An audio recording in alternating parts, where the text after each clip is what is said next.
शैतान का पोता हामा जन्नत में क्यों जाएगा?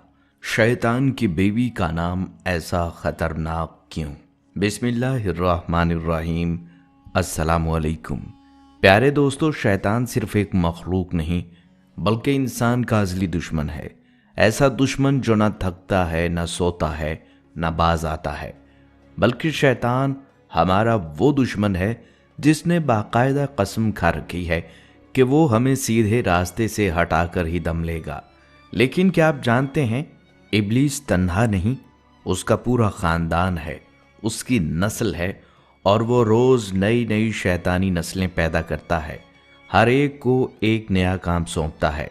कोई भाई को भाई से लड़वा देता है, कोई दिलों में हसद, बुग़्ज़ और कीना भर देता है, कोई मुआशरे में ज़ना व बेहयाई को आम करता है, तो कोई कत्लो गारत का बाजार गर्म करवा देता है। ये वो लश्कर है जो इंसान को जहन्नम की तरफ धकेलने के लिए हर दम मुतहर्रिक है। लेकिन इसी लश्कर में, इसी नस्ल में एक ऐसा भी था जो सबसे अलग निकला। वो अपनी ही शैतानी सफ़ों से अलग हुआ, ना सिर्फ बगावत की बल्कि ऐसी राहों पर चल निकला जो रोशनी, हिदायत और नबूवत से भरी हुई थी। ये वो जिन है जिसका नाम हामा था। एक ऐसा किरदार जिसकी कहानी आपको भी हैरान करेगी और चौंका भी देगी। लिहाजा आज की वीडियो में आप जानेंगे शैतान इब्लीस की नस्ल कहाँ कहाँ पाई जाती है, शैतान की बीवी कौन है और वो कौन सा लम्हा था जब शैतान का पोता हामा मुख्तलिफ अंबिया से मुलाकात करता हुआ आखिरी नबी हज़रत मोहम्मद मुस्तफ़ा सल्लल्लाहु अलैहि वसल्लम की खिदमत में आ पहुँचा। इस मुलाकात में क्या हुआ, उसने क्या कहा और हामा अब कहाँ है? इन सब सवालों के जवाब आपको इसी वीडियो में मिलेंगे। बस वीडियो को आखिर तक लाजमी देखिएगा, क्योंकि जो कुछ आज आप सुनने जा रहे हैं वो हर मुसलमान के दिल को झंझोड़ने के लिए काफ़ी है। प्यारे दोस्तों, उलमा और मुफस्सिरीन के मुताबिक इब्लीस तन्हा नहीं बल्कि उसकी नस्ल को बढ़ाने के लिए उसके साथ एक खबीस बीवी भी पैदा की गई थी। रवायात के मुताबिक इब्लीस की बीवी का नाम सहाम था, एक ऐसा नाम जो सुनने में ही सन्नाटा तारी कर देता है। इसका मतलब है जख्म देने वाली, तीरों की बारिश करने वाली। और महज ये इत्तफाक नहीं, ये नाम उसके किरदार का मुकम्मल आईनादार है। यही वो वजूद है जो इब्लीस के साथ मिलकर गुमराही की फैक्ट्री चला रही है। इसकी नस्ल जो उसकी कोख से फूटी, सिर्फ और सिर्फ एक मकसद के लिए वजूद में आई, इंसान को हिदायत से दूर करके बुग़्ज़, हसद, ज़िना, झूठ, चुगलखोरी, फसाद, कत्लो गारत और फितना व फवाहिश की आग में झोंक देना। ये औरत सिर्फ एक जिननी नहीं बल्कि गुमराही की जड़ है। एक ऐसी माँ जिसकी औलाद ने ज़मानों को उजाड़ा, मुआशरों को तोड़ा, दिलों को जलाया और कौमों को खून में नहलाया। और आज भी हर वसवसा, हर फितना, हर लड़ाई के पीछे इसी नस्ल के शायातीन सरगर्म हैं। लेकिन इसी गुमराह नस्ल में एक ऐसा वजूद भी था जो इन सब से मुख्तलिफ निकला। अपने आबाओ अजदाद की राह छोड़कर हामा रोशनी की तलाश में निकला और ये तलाश उसे एक दिन दरबार तक ले आई जहाँ से हिदायत का सूरज तलू होता है। और अब हामा जिन का वो हैरान कुन वाक़या आपको सुनाते हैं जो खुद सहाबाए कराम ने अपनी आंखों से देखा और रिवायत किया। अहदीस की मोतबर किताबों में हज़रत अनस बिन मालिक रज़ी अल्लाह तआला अन्हु फरमाते हैं कि एक दिन हम रसूलुल्लाह सल्लल्लाहु अलैहि वसल्लम के हमरा मक्का मुकरमा के जंगलात की तरफ निकले। हम तहामा पहाड़ों में एक मुकाम पर बैठे थे कि अचानक एक अजीब सा बूढ़ा शख्स सामने आया। उसके हाथ में एक लंबी लाठी थी। वो आहिस्ता आहिस्ता उसके सहारे चलता हुआ करीब आ रहा था। जब वो करीब आया तो उसने निहायत मौदबाना अंदाज में आप सल्लल्लाहु अलैहि वसल्लम को सलाम किया। हजूर सल्लल्लाहु अलैहि वसल्लम ने जवाब दिया और फिर सहाबाए किराम से मुखातिब होकर फरमाया, ये बूढ़ा अपनी चाल और आवाज़ से जिन मालूम होता है। फिर आप सल्लल्लाहु अलैहि वसल्लम ने उससे पूछा, तू कौन है? उसने जवाब दिया, या रसूलुल्लाह सल्लल्लाहु अलैहि वसल्लम, मैं जिन हूँ। मेरा नाम हामा बिन हीम बिन लाकीस बिन इब्लीस है। ये सुनकर आप सल्लल्लाहु अलैहि वसल्लम ने फरमाया, میں تیرے اور ابلیس کے درمیان صرف 2 پشتوں کا فاصلہ دیکھ رہا ہوں، تو واقعی بہت قدیم ہے۔ پھر آپ صلی اللہ علیہ وسلم نے اس سے وہ سوال کیا جو ہر سننے والے کو چونکا دیتا ہے۔ دوستو، حضور صلی اللہ علیہ وسلم نے اس جن سے اس کی عمر دریافت فرمائی تو وہ جن کچھ لمحوں کے لیے خاموش ہوا، پھر آہستگی سے گویا ہوا، یا رسول اللہ صلی اللہ علیہ وسلم، جتنی عمر اس دنیا کی ہے اتنی ہی میری بھی ہے، یا شاید کچھ کم۔ جب قابیل نے حابیل کو قتل کیا تھا اس وقت میں نوخیز جن تھا، پہاڑوں میں دوڑا کرتا اور لوگوں کے دلوں میں وسوسے ڈالا کرتا تھا۔ یہ سن کر آپ صلی اللہ علیہ وسلم نے فرمایا، یہ تو بہت برا عمل تھا۔ اس پر وہ جن گلوگیر لہجے میں عرض گزار ہوا، یا رسول اللہ صلی اللہ علیہ وسلم، مجھے ملامت نہ فرمائیے، میں ان لوگوں میں سے ہوں جو حضرت نوح علیہ السلام پر ایمان لائے اور سچے دل سے توبہ کی۔ میں ان نیک لوگوں کے ساتھ دین کی دعوت میں شامل رہا اور ان کے مشن میں مددگار بنا۔ یہ کہتے ہوئے وہ جن اتنا رویا کہ صحابہ کرام بھی اپنے آنسو نہ روک سکے۔ پھر اس نے روتے ہوئے کہا، اللہ کی قسم میں بہت شرمندہ ہوں اور اللہ کی پناہ مانگتا ہوں اس بات سے کہ میں کفر پر باقی رہوں۔ میں نے حضرت ہود علیہ السلام سے ملاقات کی اور ان پر ایمان لایا، حضرت ابراہیم علیہ السلام سے بھی ملا، اور جب انہیں آگ میں ڈالا جا رہا تھا تو میں ان کے ساتھ تھا۔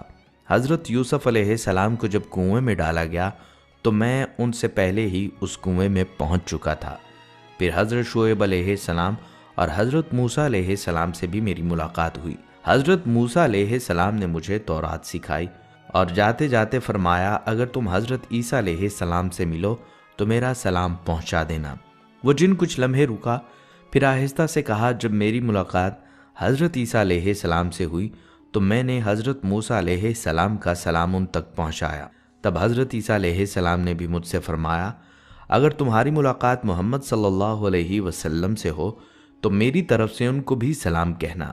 پھر وہ جن روتے ہوئے آپ صلی اللہ علیہ وسلم کے قدموں میں جھک گیا اور کہا، یا رسول اللہ صلی اللہ علیہ وسلم، میں اسی امانت کو پورا کرنے آیا ہوں اور حضرت عیسیٰ علیہ السلام کا سلام آپ کی خدمت میں پیش کرتا ہوں اور آپ صلی اللہ علیہ وسلم پر ایمان لاتا ہوں۔ پیارے دوستو، جب اس جن حامہ نے حضرت عیسیٰ علیہ السلام کا سلام آپ صلی اللہ علیہ وسلم تک پہنچایا تو محبوب دو عالم صلی اللہ علیہ وسلم کی آنکھوں سے آنسو جاری ہو گئے اور آپ صلی اللہ علیہ وسلم نے انتہائی رقت آمیز انداز میں فرمایا، عیسیٰ علیہ السلام پر سلام ہو، اور اے حامہ، امانت پہنچانے کی وجہ سے تجھ پر بھی سلام ہو، اب بتا تیری کیا حاجت ہے؟ حامہ نے ادب و نیاز کے ساتھ عرض کیا، یا رسول اللہ صلی اللہ علیہ وسلم، حضرت موسیٰ علیہ السلام نے مجھے تورات سکھائی تھی، حضرت عیسیٰ علیہ السلام نے انجیل سکھائی تھی، اب میں چاہتا ہوں کہ آپ مجھے قرآن سکھا دیں۔ پیارے دوستو، یہ درخواست سنتے ہی آپ صلی اللہ علیہ وسلم نے اس جن پر خصوصی شفقت فرمائی اور اسے قرآن کی تعلیم دینا شروع کی۔ آپ صلی اللہ علیہ وسلم نے اسے سکھائیں۔ آپ صلی اللہ علیہ وسلم نے اسے قرآن مجید کی چند صورتیں سکھائی۔ روایات میں آتا ہے کہ بعض مواقع پر آپ صلی اللہ علیہ وسلم نے اسے صرف 10 صورتیں سکھائی۔ آخر میں حضور صلی اللہ علیہ وسلم نے محبت بھرے لہجے میں فرمایا، اے حامہ، جب کبھی تمہیں کوئی حاجت ہو تو میرے پاس آ جانا اور ہم سے ملاقات ترک نہ کرنا۔ پیارے دوستو، آپ صلی اللہ علیہ وسلم اس دنیا سے پردہ فرما گئے، لیکن اس واقعے کے بعد حامہ کے بارے میں پھر کبھی کوئی مزید بات روایت نہیں ہوئی، نہ یہ معلوم ہو سکا کہ وہ جن جو صدیوں پرانا تھا، جو انبیاء کرام کی صحبت پا چکا تھا، جس نے قرآن مجید کی تعلیم نبی آخر الزمان صلی اللہ علیہ وسلم سے حاصل کی تھی، آج وہ کہاں ہے؟ کیا وہ اب بھی زندہ ہے یا وہ بھی وقت کے طوفان میں کہیں کھو گیا ہے؟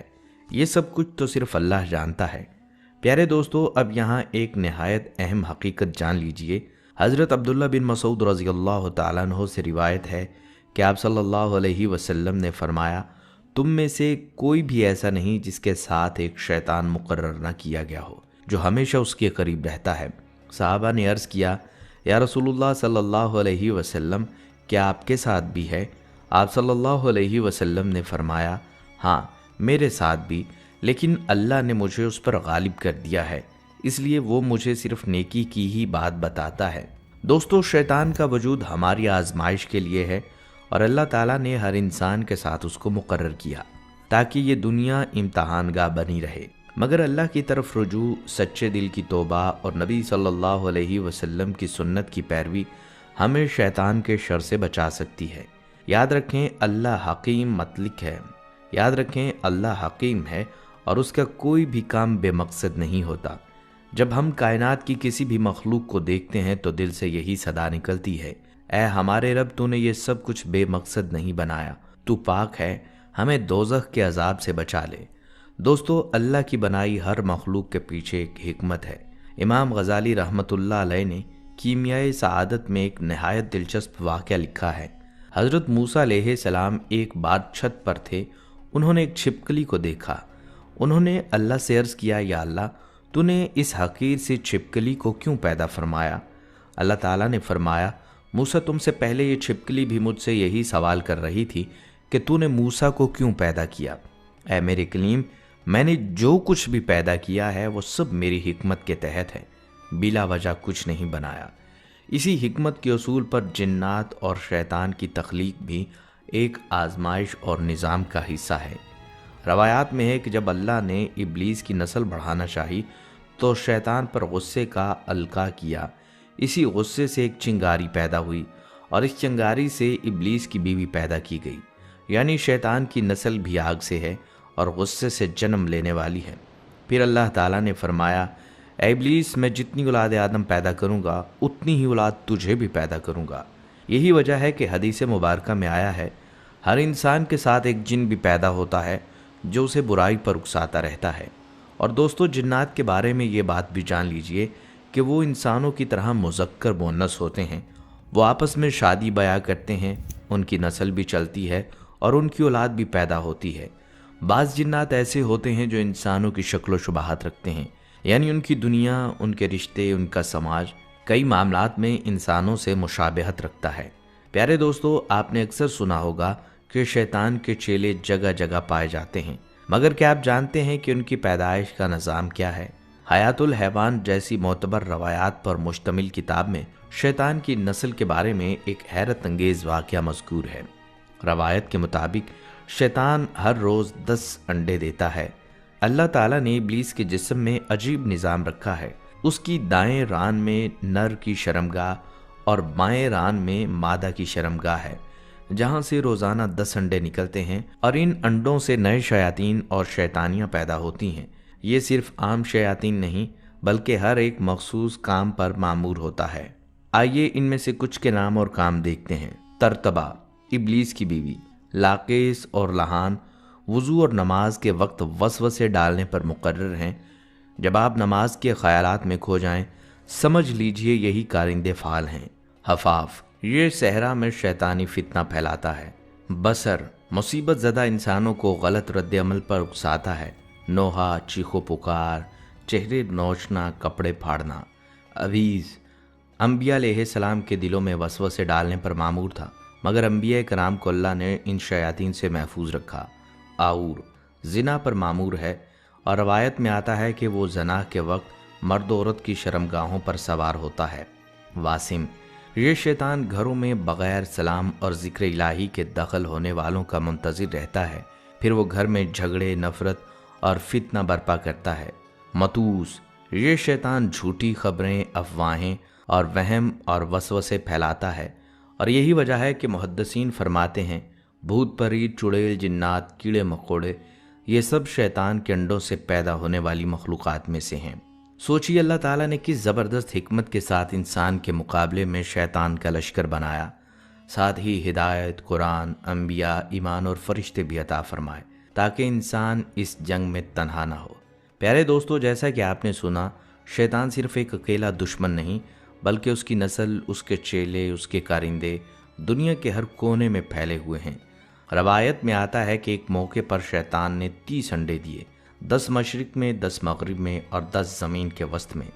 इन अंडों से पैदा होने वाली मखलूक़ात यानी भूत, परीत, कीड़े मकोड़े, चुड़ैलें और मुख्तलिफ़ किस्म के शयातीन आज भी दुनिया के हर खित्ते में फितना और फसाद फैलाने पर लगे हुए हैं।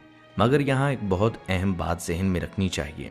मोहम्मद बिन क़ाब रहमतुल्लाह अलैह से रिवायत है جن اور شیاطین اصل کے اعتبار سے ایک ہی مخلوق ہیں، لیکن جو ایمان لائے وہ جن کہلائے، اور جو کفر اور شرارت پر قائم رہے وہی شیطان کے نام سے یاد کیا جاتا ہے۔ ناظرین، اگر آج ہم اپنی سوسائٹی پر نظر ڈالیں تو ہمیں صاف دکھائی دیتا ہے کہ شیطان نے جدید ہتھیاروں سے لیس ہو کر خاص طور پر نوجوانوں کو نشانے پر لیا ہوا ہے۔ وہ اسکولوں، کالجوں، یونیورسٹیوں میں نوجوانوں کے دلوں میں وسوسے ڈالتا ہے۔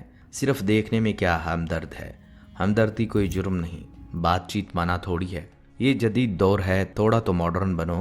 یہ سب چھوٹے چھوٹے وسوسے ہوتے ہیں، آہستہ آہستہ ایک جال بنتے ہیں، پھر ملاقاتیں، بات چیت، ایس ایم ایس، پھر دکھاوا، فیشن، فری اسٹیٹس، اور نوبت اس مقام تک پہنچتی ہے کہ یا تو انسان زنا کے قریب پہنچ جاتا ہے یا پھر اپنے والدین کی ناراضگی، تعلیم سے غفلت اور کیریئر کی تباہی کی راہ اختیار کرتا ہے، چاہے انجام نکاح ہو یا کچھ اور۔ شیطان کو اپنی کامیابی مل جاتی ہے کیونکہ وہ انسان کو اللہ کی رضا، حیا، پاکیزگی اور سچائی سے محروم کر دیتا ہے۔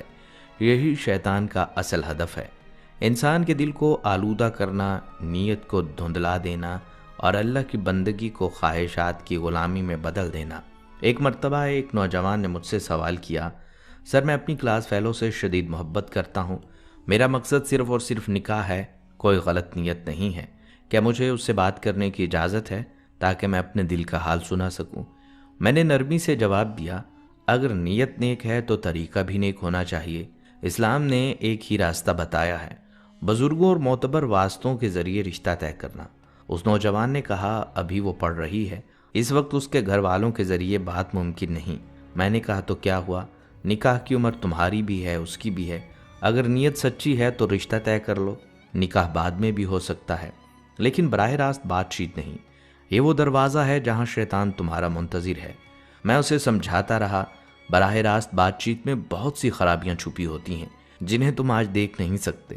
شیطان ہر قدم پر تمہیں تسلی دیتا رہے گا اور تمہیں لگے گا یہ تو محبت کے نام پر جائز ہے، لیکن وہ نہ مانا اور مجھ سے ہی تعلق توڑ دیا۔ دوستو، شیطان ہر مزاج کے بندے کے لیے ایک الگ پھندا رکھتا ہے، محبت ہو یا دولت، حسد ہو یا شہوت، غصہ ہو یا شہرت، ہر چیز کا ایک وسوسہ موجود ہے۔ بعض لوگ یہ سوچ کر پریشان ہو جاتے ہیں، اگر شیطان اتنا چالاک ہے، اتنے راستے جانتا ہے تو ہم اس سے بچ کیسے سکتے ہیں؟ کیا ہم مجبور ہیں؟ نہیں دوستو، قرآن نے بالکل واضح کیا ہے، شیطان کا زور صرف ان پر ہے جو اسے اپنا سرپرست بناتے ہیں۔ شیطان صرف وسوسہ ڈالتا ہے، زبردستی نہیں کرتا، فیصلہ ہمارا اپنا ہوتا ہے، اور روز قیامت شیطان کہے گا، مجھے ملامت نہ کرو، خود کو ملامت کرو۔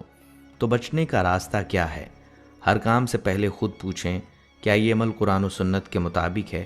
جو عمل شک میں ڈالے اسے ترک کر دیں، صالح محبت اختیار کریں، قرآن کا فہم حاصل کریں، اپنے نفس کو پہچانیں اور قابو پائیں، اور سب سے بڑھ کر اللہ سے مسلسل دعا کریں کہ وہ ہمیں شیطان کے جال سے محفوظ رکھے۔ یاد رکھیں، یہ جنگ آسان نہیں، لیکن اگر ابتدا میں ہی ہتھیار ڈال دیے تو سمجھ لیجئے ہم نے اپنی زندگی شیطان کے سپرد کر دی۔ دوستو، شیطان کا سب سے بڑا ہنر یہ ہے کہ وہ اپنے ہونے کا احساس تک نہیں ہونے دیتا۔ وہ چپکے سے آتا ہے، آہستہ سے وسوسہ ڈالتا ہے اور دل میں ایک جملہ چھوڑ دیتا ہے، بس آج کے لیے چھوڑ دو، کل سے صحیح کر لینا۔ یہی اس کی چال ہے، وہ جلدی نہیں کرتا، وہ صرف بیج بوتا ہے اور پھر انسان کی غفلت پانی بن کر اس بیج کو سینچتی رہتی ہے۔ نبی صلی اللہ علیہ وسلم نے فرمایا، شیطان انسان کی رگوں میں خون کی طرح دوڑتا ہے، یعنی وہ ہمارے اندر اتنی خاموشی سے داخل ہو جاتا ہے کہ ہمیں محسوس تک نہیں ہوتا۔ ایک اور موقع پر آپ صلی اللہ علیہ وسلم نے فرمایا، شیطان انسان کے دل کے قریب بیٹھا رہتا ہے، جب اللہ کا ذکر کیا جائے تو وہ دور بھاگ جاتا ہے، اور جب اللہ کا ذکر نہ ہو تو وہ دل پر قبضہ کر لیتا ہے۔ یہی وجہ ہے کہ بعض اوقات جانتے بوجھتے ہوئے بھی غلطی کرتے ہیں، دل کہتا ہے یہ ٹھیک نہیں، لیکن پھر ہم وسوسوں کا شکار ہو جاتے ہیں۔ شیطان کا ایک حربہ یہ بھی ہے کہ وہ گناہ کو معمولی بنا دیتا ہے۔ وہ کہتا ہے بس ایک دفعہ ہی تو ہے، ہر کوئی تو کر رہا ہے، تم فرشتہ تو نہیں۔ پھر جب گناہ ہو جاتا ہے تو وہ انسان کو شرمندگی سے اس قدر دباؤ میں لے آتا ہے کہ انسان نیکی سے بھی دور ہو جاتا ہے۔ کہتا ہے اب کیا فائدہ، اب تو تم بہت گر چکے ہو، یعنی پہلے ورغلاتا ہے، پھر شرمندہ کر کے اللہ سے دور کرتا ہے۔ لیکن دوستو، اللہ کے رسول صلی اللہ علیہ وسلم نے ہمیں امید دی ہے۔ آپ صلی اللہ علیہ وسلم نے فرمایا، जो शख्स सच्चे दिल से तौबा करे अल्लाह उसके तमाम गुनाहों को बख्श देता है, चाहे वो समंदर की झाग के बराबर क्यों ना हो।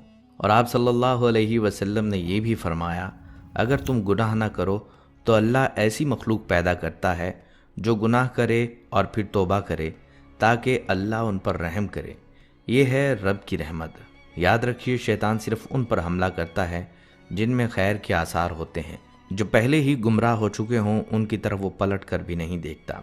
इसलिए अगर आपको लगता है कि शैतान आपसे मुसलसल उलझ रहा है तो इस बात की इलामत है कि आप अल्लाह की राह पर चलना चाहते हैं। दोस्तों, शैतान सिर्फ जिना, चोरी और कत्ल जैसे बड़े गुनाहों की तरफ नहीं बुलाता। उसका कमाल ये है कि वो आपको छोटे छोटे कामों से शुरू करवाता है। नमाज को कुछ देर से पढ़ो, फिर कज़ा करो, फिर छोड़ दो। वालिदैन की बात पर हल्की सी नाराज़गी, फिर चीख कर बात करना, फिर नाफरमानी। रिस्क में थोड़ी सी मिलावट, फिर पूरा धोखा। देखते ही देखते इंसान के दिल का रंग बदल जाता है और वो समझता है कि वो ठीक है। नबी सल्लल्लाहु अलैहि वसल्लम ने फरमाया, जिसके दिल में रत्ती बराबर भी तकब्बर होगा वो जन्नत में दाखिल नहीं होगा। और तकब्बर भी शैतान की एक खामोश साजिश है, इंसान को खुद पसंद बना देता है। और हाँ, शैतान का एक और बड़ा हथियार है हसद। आप सल्लल्लाहु अलैहि वसल्लम ने फरमाया, हसद नेकियों को इस तरह खा जाता है जैसे आग लकड़ी को जला देती है। शैतान चाहता है कि भाई भाई से, दोस्त दोस्त से चलने लगे, रिश्ते टूट जाएं, दिलों में नफ़रतें भर जाएं। तो अब सवाल ये है कि हम क्या करें। तो दोस्तों, सबसे पहले ये तस्लीम करें कि हम इंसान हैं, हमसे गलतियां होती हैं और शैतान हम पर असरअंदाज होता है। लेकिन इसके बाद हमें चाहिए कि हम अपने दिल का जायज़ा लें, कुरान मजीद पढ़ें, सीरत नबी सल्लल्लाहु अलैहि वसल्लम को समझें, अच्छे लोगों की सोहबत इख्तियार करें, रात को सोने से पहले दिन भर के अमाल पर नज़र डालें कि कहाँ शैतान कामयाब हुआ और अगली सुबह नए अज़म के साथ उठें। याद रखें, शैतान का सबसे बड़ा वार तब होता है जब हम हथियार डाल देते हैं।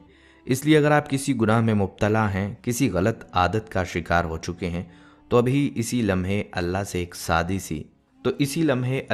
सादा सी दिल से निकली दुआ मांगे, या अल्लाह मुझे मेरी कमज़ोरियों से निकाल दे, मुझे अपने करीब कर ले और मुझे शैतान के हर वार से महफूज फरमा दे।